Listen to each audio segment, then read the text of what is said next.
All right, boys and girls, we're going to look at simplifying again. So this is another video covering simplifying fractions and how to simplify fractions. And so I'm going to go a little bit faster pace on this video.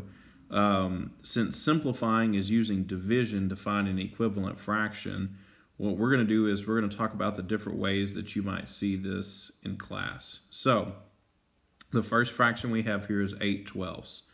And so right off the bat, if I wanted to simplify 8/12, I would think about, I'm going to use a division symbol here. I'm going to think, all right, I'm going to divide something as a whole. My numerator and denominator is going to be the same, but I have to pick a number here that goes into both. And it has to go into both 8 and it has to go into both 12.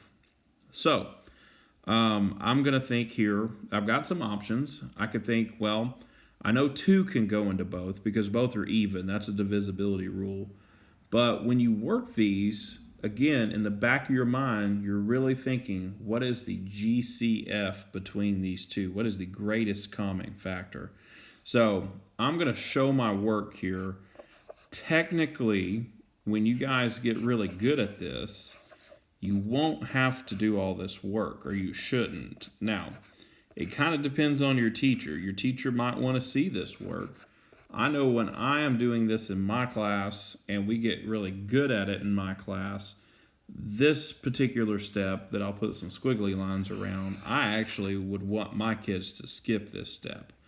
And that's because at a certain point, your teachers in the future are probably going to not want to see this because it should just be natural to you. I mean, 8 and 12 are pretty low. And so you should know by now your facts that give you 8 and your facts that give you 12 and your numbers that give you 8 and the numbers that give you 12. And so if I show my work, though, I can now prove that, okay, 2 definitely goes into both, but 4 is my GCF between the two. So I'm going to come over and my whole that I'm going to use here is going to be a 4. And in this case, if I were to divide, 8 divided by 4 is 2, 12 divided by 4 is 3, I have a final answer here of 2/3, and I know 2/3 is an equivalent fraction to 8/12. All right, second example, 4/12. Again, if I'm thinking about dividing this by a whole, I could go back, I could show my work off to the side, and I could go and I can factor and see what goes into 4, what goes into 12. This time, I think I'm going to just skip that. I'm going to think, what is the biggest number that can go into both? What is my GCF? Well, in this case, my GCF would be 4. 4 can go into both. So I'm going to use 4 over 4. 4 divided by 4 is 1. 12 divided by 4 is 3.